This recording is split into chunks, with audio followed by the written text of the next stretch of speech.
आप गैया चराएंगे, रास रचाएंगे, कैसे लगेंगे? आपकी उस झांकी का हम दर्शन करना चाहते हैं। ठाकुर जी ने कहा दर्शन कर लेना, मैं श्री कृष्ण होऊंगा और तुम्हें श्री राधा के रूप में प्रकट होना होगा, तो तुम ही तो वृंदावनेश्वरी, रासेश्वरी, रसेश्वरी होगी। कहा नहीं, अभी इस अवतार में उस अवतार के स्वरूप का दर्शन कराइए। ये जो राधा रानी है वो साक्षात श्री जानकी जी ही है।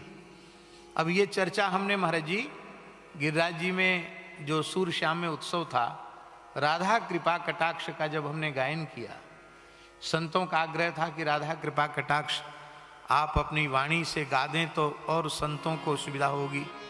अभी तो हमारे ब्रज के संतों की कुटिया कुटिया में मोबाइल में संतों ने उसको भर रखा है, और वो राधा कृपा कटाक्ष का बड़ा सुंदर श्री जी की, गिरिराज जी की कृपा से उच्चारण हुआ।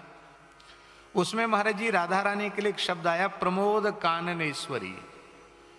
आप प्रमोद काननेश्वरी हैं। तो हमारे ब्रज के 12 वन में प्रमोद वन नहीं है। प्रधान प्रमोद वन श्री अयोध्या जी में है, जहां श्री रघुनाथ जी का नित्य रास होता है।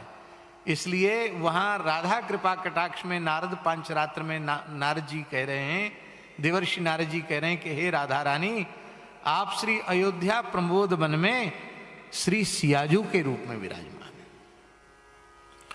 और श्री स्वामी अग्रदेवाचार्य जी महाराज ने भी जय जय श्री वन प्रमोद रसिकन सुखदाई, वहीं से उनका आज भी अयोध्या में महाराज जी समाज होती है, तो इसी पद से समाज आरंभ होती है, जय जय श्री वन प्रमोद रसिकन सुखदाई। प्रमोद वन का स्मरण करके ही वहां रसिकों की समाज का आरंभ होता है। आप प्रमोद काननेश्वरी।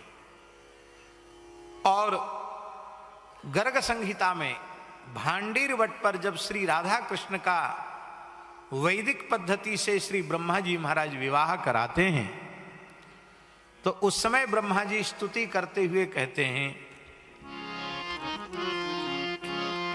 केवल उतना ही अंश हम बोलेंगे, वो गर्ग संहिता में पूरी स्तुति आप पढ़ लेना। जनक रघुनंदनस्त्वं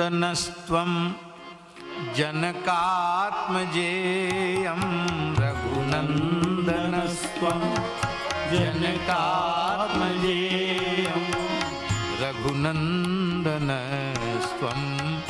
जनकात्मजेयं, रघुनंदनस्त्वं जनकात्मजेयं।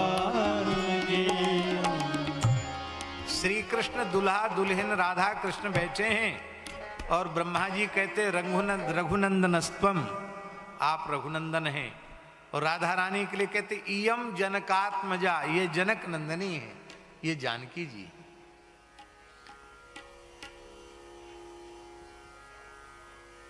वस्तुतः सैद्धांतिक रूप से भगवान 10-20 हो नहीं सकते। भगवती भी 10-20 नहीं हो सकती। एक शक्तिमान है और एक ही शक्ति है। महाराज जी भगवान सर्वसमर्थ हैं, हम सब मानते हैं, किसी को कोई शंका संदेह नहीं, किसी को नहीं। लेकिन सर्वसमर्थ भगवान अपने जैसा दूसरा भगवान बनाने में समर्थ नहीं है। दूसरा भगवान नहीं बना सकते। सर्वसमर्थ हैं, कोई कमी नहीं उनके सर्व सामर्थ्य में, पर वो दूसरा परमात्मा नहीं बना सकते, क्योंकि वेद भगवान कहते हैं एक मेवाद्वितीयम, वह एक अद्वितीय है। इसलिए भगवत तत्व में भेद बुद्धि करने से मैं बार बार प्रार्थना करता हूं, रामकृष्ण नारायण में भेद करेंगे तो भगवत अपराध होगा,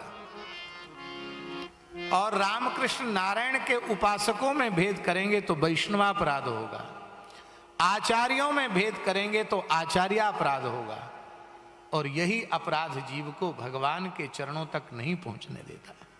इसलिए भगवत भागवत अपराध से बचते हुए अपनी गुरु प्रणाली से प्राप्त, परंपरा से प्राप्त उपासना साधना को करते हुए जीव को पर निंदा पर चर्चा से बचते हुए अपने आराध्य का सभी स्वरूपों में दर्शन करते हुए और साधन करना चाहिए।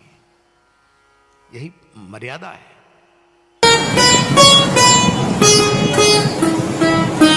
श्री सीताराम। प्रतिदिन सत्संग एवं दर्शन के लिए श्री महाराज जी के ऑफिशियल चैनल को जरूर सब्सक्राइब करें।